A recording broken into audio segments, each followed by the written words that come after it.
So hi everyone, my name is Saida. I'm really, really honored to be here with y'all tonight. I want to say at the outset, so I'm really excited to have a little bit more of a juicy time with y'all. I'm probably going to talk a lot between poems. I probably would have talked a lot anyways, just because I do. What I do want to name kind of at the outset is that, as Roger said so beautifully, I talk a lot about pleasure, I talk about blackness, I talk about fatness, I talk pretty much about everything and at length. And so, I always want to kind of just name that at the beginning for folks who are like, maybe this is not my cup of tea. No shade, always take care of yourself. So my first collection of poems, Let the Dead In, is an exploration of my family and my family's history. I'm the daughter of Guyanese immigrants, Guyana in South America, not Ghana in West Africa, another incredibly beautiful country. I'm gonna start with literally the first poem in the book. It's called Where Does the Story Start? With outrageous grief, so luscious, so rare, we'll keep it for generations. Bring it out at the finest of dinners, plant it in fields, and thresh its stalks at night. It starts with a ring of jeweled mermaids, beckoning great Uncle Harold from solid ground to a golden city submerged in shining black water, his wife weeping and weeping at the shores among his rough nets. Harold's boots empty and rollicking in the middle of a river, him rising after 7 days towards the Pomeroon sun, pulled up wailing by Scaled lovely arms. It starts with the Jumbi, dead slave children, hungry for friends, pining in the winds behind Great Granny's house, drawn to salt and fevered blue fire. It starts with broken glass, the surprise of blood in a wife's waiting mouth, my great-grandfather's hand curled in a fist. It starts with a riot of stubborn love, more drunk than the pastor at my baptism, with one lie, then another, until the whole world is born and we wait a revolt of black girls. So when I started writing this work, kind of one of the things that came up is my mom was like, why do you always tell our business? I think for many of us, we were raised in families where you were taught that if you talk about the things that go on in the house, you're being disloyal, you are disrespecting your family. And so I tried to write a poem, basically an explanation. I don't know how convinced Mommy was afterwards, but it felt good to write it nonetheless. It's called Notes on Archiving Erasure, and then there's an epigraph from James Baldwin, who's my best friend in my head. Love does not begin and end the way we seem to think it does. Love is a battle, love is a war, love is a growing up. When I say I love my family, what I mean is, I worship the battle. You can't wish away creation or reorder blood. Childishly, I thought we could retell stories. I mean to say, I can't lie. In truth, there are wretched days I call my sister and ask, was this real? Did this happen? She says nothing. Part of love can be called refusing to answer. My mother says, let things lie. She means murder it. Let our shame be a suffocating vine. We were made to believe that everything we bore was ugly. A family of shell-shocked gods fleeing their own clay. And yet, I will come back to the door of our own home, sit at its steps, and fall in love with the slow order of our creation, the seasons it took to urge kindness into our natures, how we won glory even as the city fell.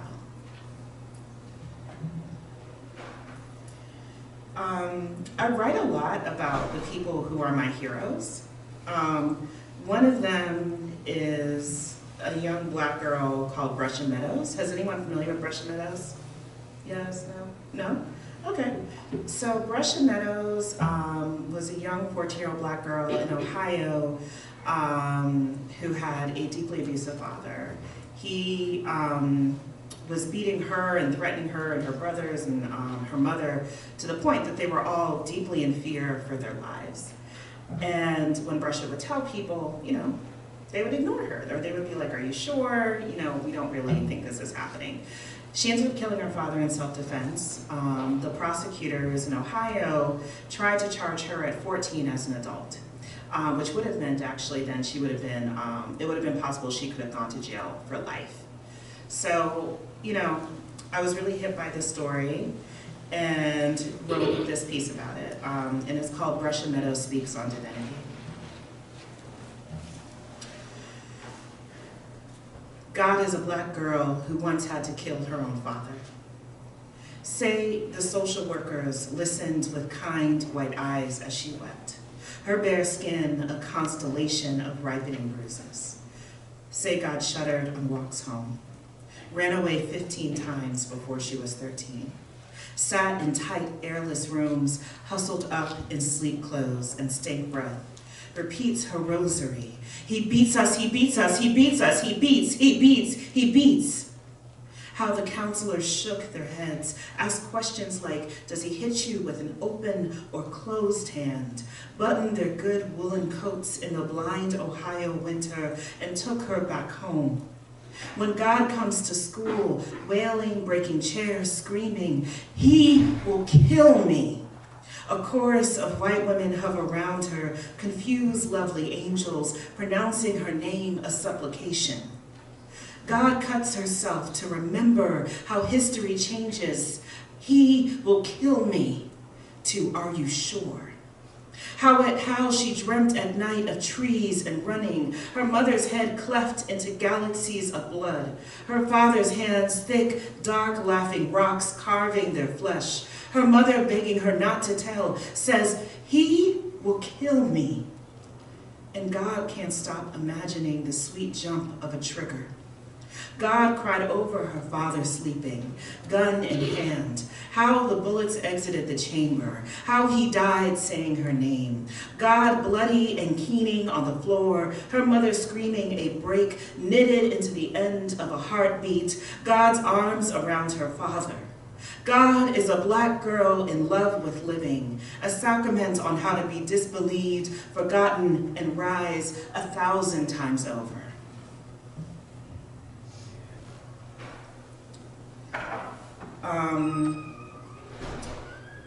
One of the poems I wrote, so I started writing poems about fat jokes I've heard, because I get salty. And this actually was one of my favorite fat jokes. And so, here we go. It's called Two Fat Black Women Are Making Love. And the joke is right there, ready, shuddering, and alive, rife with promise.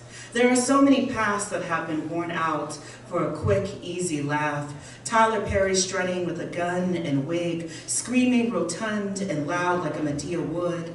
Martin calling out "Yo mama" on television, or the meme of a young woman shot underhand, her belly in love with a tight skirt, hands moving towards an open mouth. Look at everything she devours. Imagine it. Does it make you hungry too?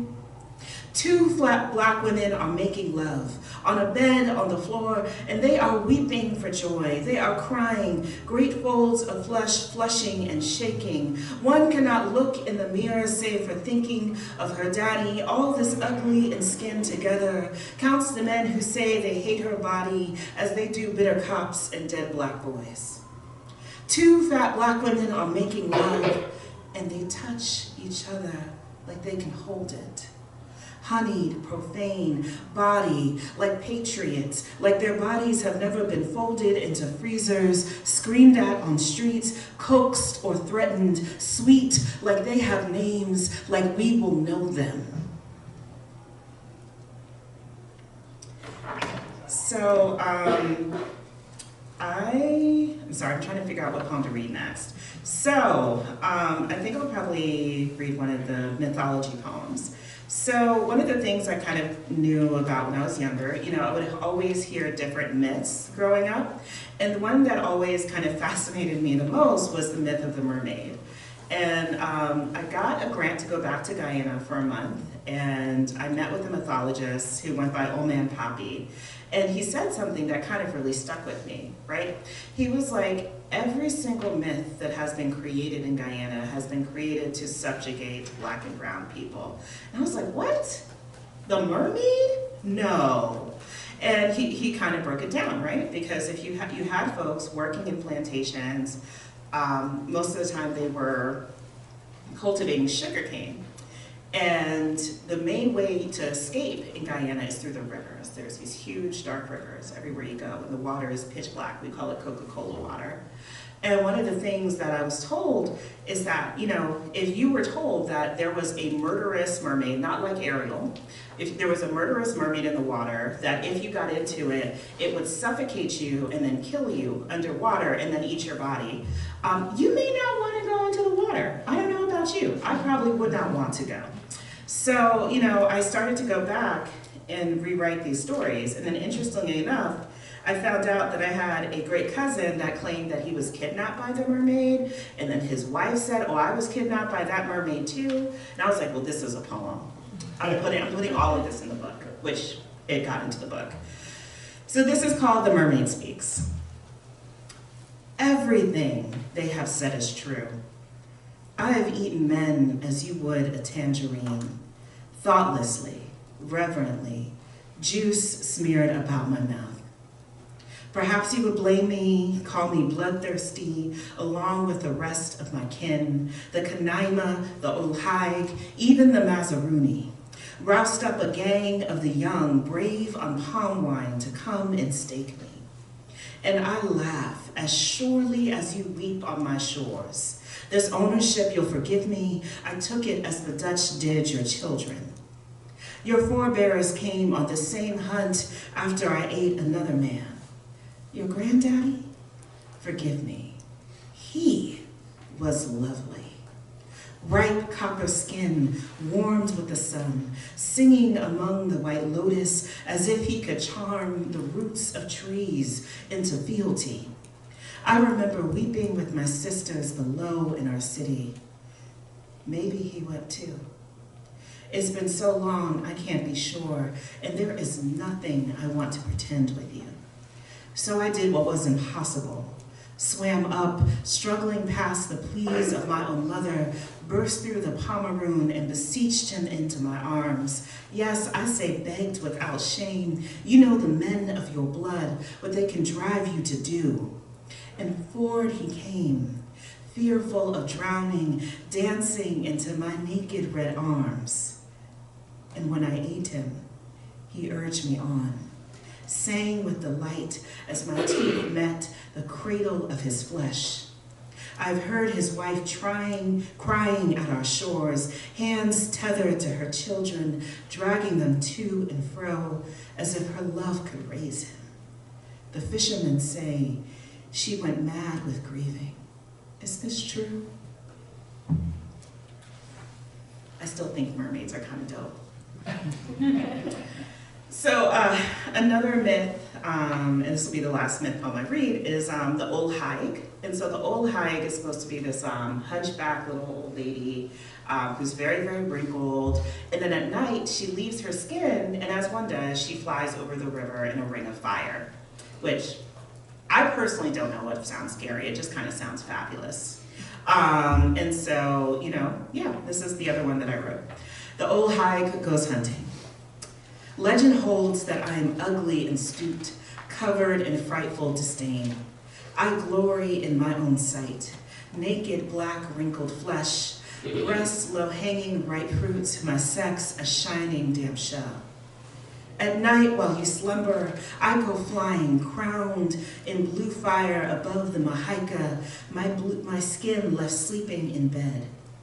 There are those who would argue my midnight visits spur madness, report of women who cut machetes as they would my breasts and do a violence to their men. I say the taste of me intoxicates, bewitches my beloveds to cut what keeps them tethered and sighing, toiling in heat for a man that does little good. In truth, this way is no easier. Boys spread white salt and rice and strict lines to bar me from my own skin, my own beloved shy with fear when they first see me. But then I reach out my hand, hold them to my chest, and sing the history of old Black women digging and crafting this earth into consciousness. I say, this is yours, take it, and they come, shuddering with power. So, this poem I wrote in, I want to say in 2015, right when Trump was elected. I spent a lot of time being freaked out, you know, being the daughter of immigrants, being a Black queer woman. It was a scary time. And so I wrote this poem, and it's called Steps to Safety. 1, listen to Luther nonstop. 2, wear low-cut shirts. 3, quit your job by staging a praise dance version of Beyonce's Freedom in front of your racist ass boss. Get the cashier at 7-Eleven to do Kendrick Lamar's verse. 4, call your granny, cry. 5, cry again with your daddy. End the call when he asks about your 401k. Think about the positives of the Trump administration, namely Pence's hair. How does a white man get his hair so on fleek? Does he use blue magic? Does he have a Black barber? Is his name Lamont? Is Lamont a Republican? Did Lamont give Pence a do-rag? Does Pence wear said do-rag during Black History Month? Call your granny again. Discuss Pence's hair. Compare it with Bernie's at the DNC. Listen to her hushed whispers in the bathroom when she shares that Bernie could get it. We begin in your white therapist's office. Listen as your white therapist says, I don't really think Trump will round up all Black LGBTQ people. Wonder how she quantifies all. Would all include everybody except Lamont, Pence's lover? Who are the exclusions? Realize you are weary of white disbelief. Look at her face while you are crying, see her eyes water, they are probably allergies. Read of the 8 trans people who have committed suicide since the elections. Think of Pence again, and all the Black queer blood on his hands, Trump's silly wig, and $1 million he has invested in the pipeline. Read Macbeth. Imagine Trump in tights and a codpiece. Sage your eyes. Text back and forth with Blair about countries to move to. Think about how Blackness is a gamble wherever you go. When you think of home, you think of Granny, a 90-year-old woman, a living altar rooted here. Ask your heart if it can flee. Listen to the answer. So there's the last poem that I want to read from here. So I should start out by saying that I like to lie. It's a proud trait that I have. Like I like to have a story, and then I'm like, no, this is what should be true. And then I go with it and try to make it manifested in the world, right? It's manifesting. And so one of the lies that I like to do is I like to tell people that Harriet Tubman is a lesbian. It's just, I feel very strongly that she is. And I've had a number of arguments, and I get very different responses from different people about this. And so I said this with a group of all Black, queer, and trans friends. I was like, Harriet Tubman is a lesbian. A huge argument erupted that, I kid you not, lasted for 3 days. And yeah, here we go. It's called Harriet Tubman is a Lesbian. Remember the time I said Harriet Tubman was a lesbian and laughed straight for 15 minutes?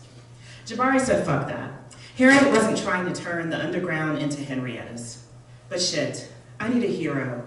A full-on Black queer woman setting fire to slave ships, cursing out white motherfuckers, and going home to love on Phyllis Hyman's fine-ass great-great-granny.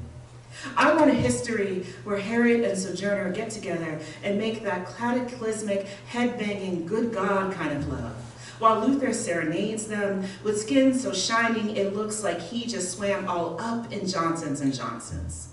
I want him there singing to them. His sequin blazer, the North Star, they follow hand in hand under the cover of knotted trees and vines that rise up to hide them. The glow of lightning bugs, grasshoppers humming as Luther executes a smooth two-step to Wait for Love. Prince behind him, humping the stage.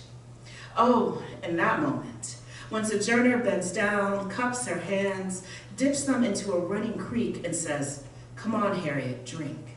Watches the soft pulse and bend of her woman's neck as she feeds sweet water from her palm. And she thinks, someday I'll make me a poem about how I love her. That night, the first time they found the salt to kiss.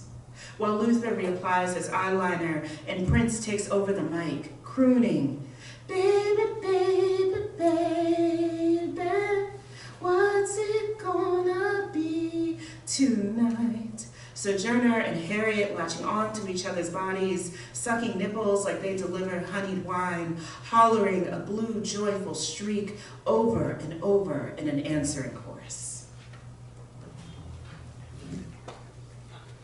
I think that's,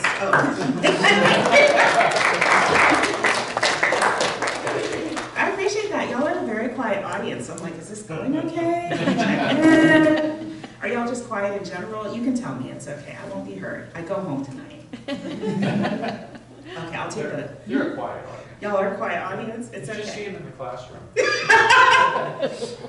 Let me stop laughing into the mic. So I'm working on my second collection now, because it's not enough apparently just to write a book. Then people are like, well, what's your next book? And what's the book after that? It's very stressful. And then the other thing I would say for any of you who are planning to at some point come out with a book, just be very prepared to feel like the Mary Kay lady. I just very much feel like every time I'm with somebody, I'm like, but have you bought my book? No, but really, I know we're in a work meeting, but can you buy my book, right? It's a very weird feeling to have. So for my second collection, in between this one and the one I'm working on right now, I've had several people that I love very dearly, including both of my grandfathers pass away. And we entered COVID, right? And for me, I turned 40, which I was like, oh, well now is the time for me to share my wisdom with the rest of the world. So I started writing a book of sermons, as one does when you turn 40. And so I'm gonna read you a few of my sermons, and yeah, we'll go from there. This one is called, "Let the World Be Like My Pussy." Oh yeah, if y'all didn't get it, I write them.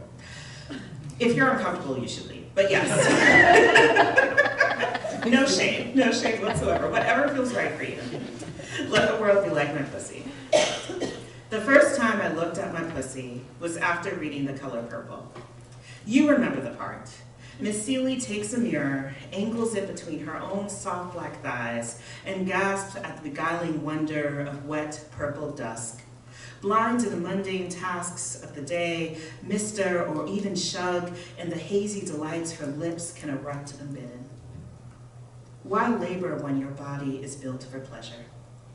Let the dishes go unwashed, the food stand moldering, fringed in its own new fungal birth. Look at yourself and know what is at the center. I've taken thousands of photos, my fingers a sacred V, cradling the clit and labia like light she keeps changing. 6 days a month, pussy is a wraith, bitter, bloody, and turning, madder than apples, limbed with its own haunting.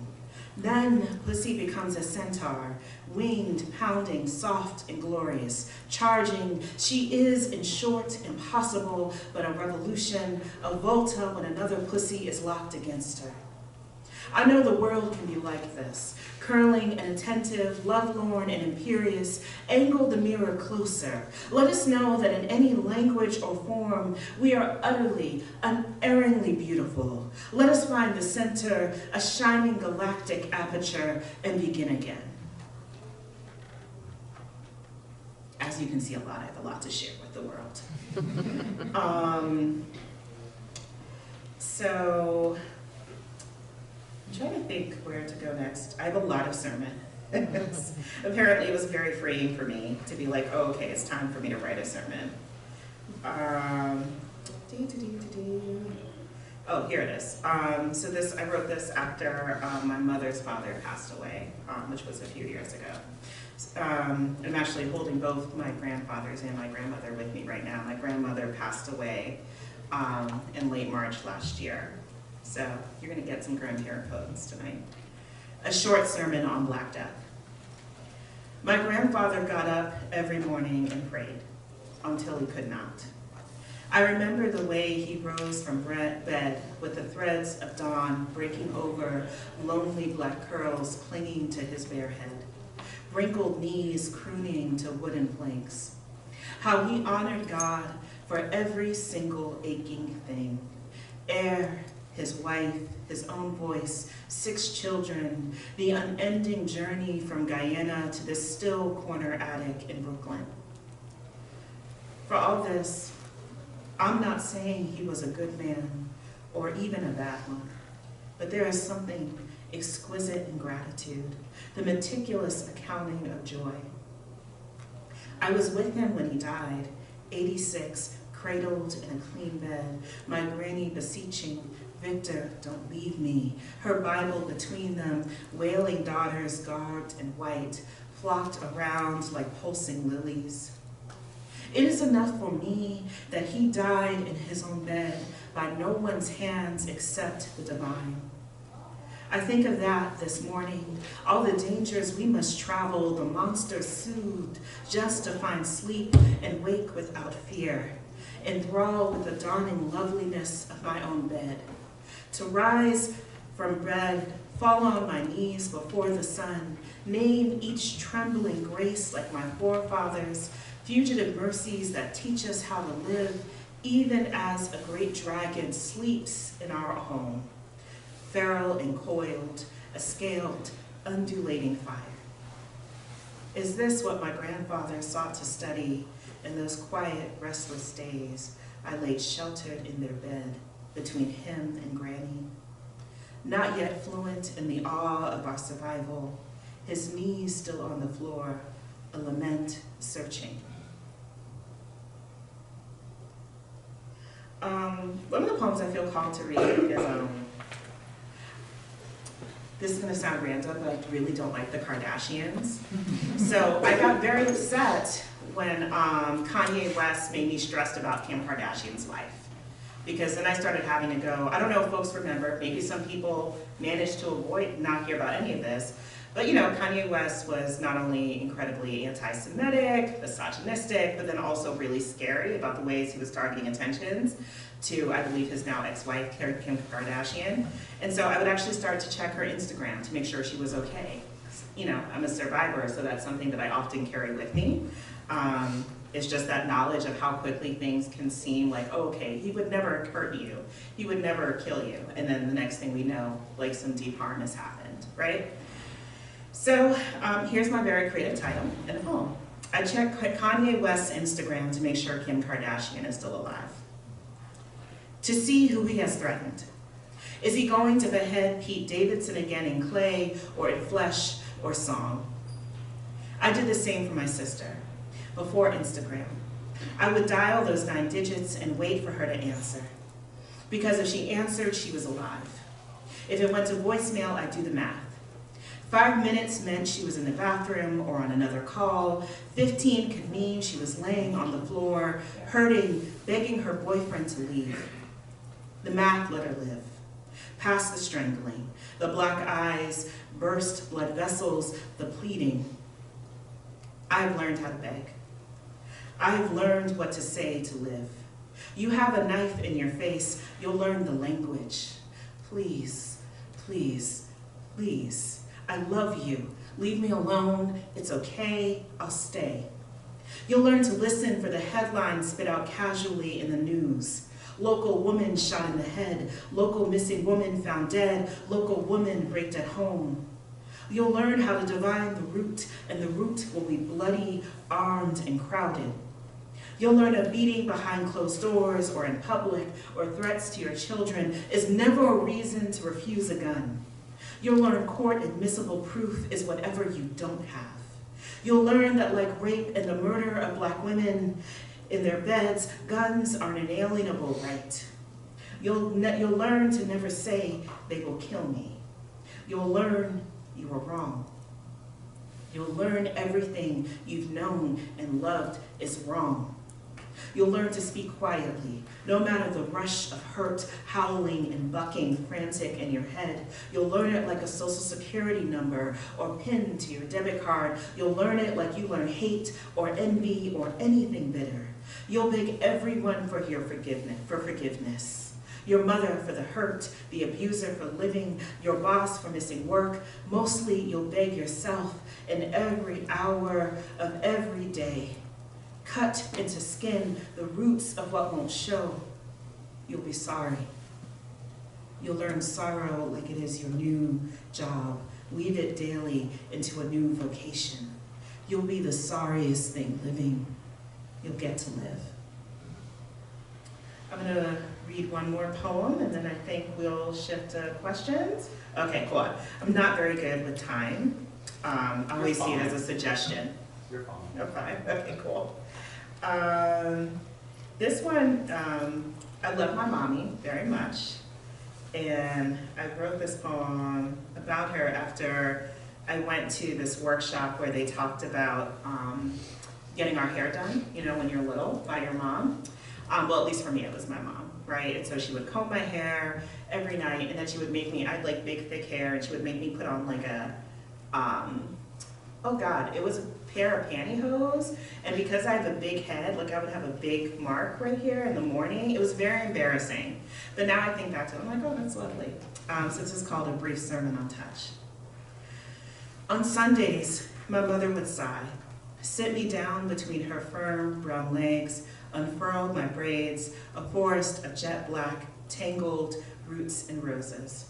Her slight cool fingers pruning slick with grease, the mist of water like a bruise to an ache. Hours later, I'd rise graceless, still a child from her body yet again. Her palm pressed gently in benediction against the crown of my tender head. A silent blessing I carry fearlessly on chubby, unscarred legs through the world.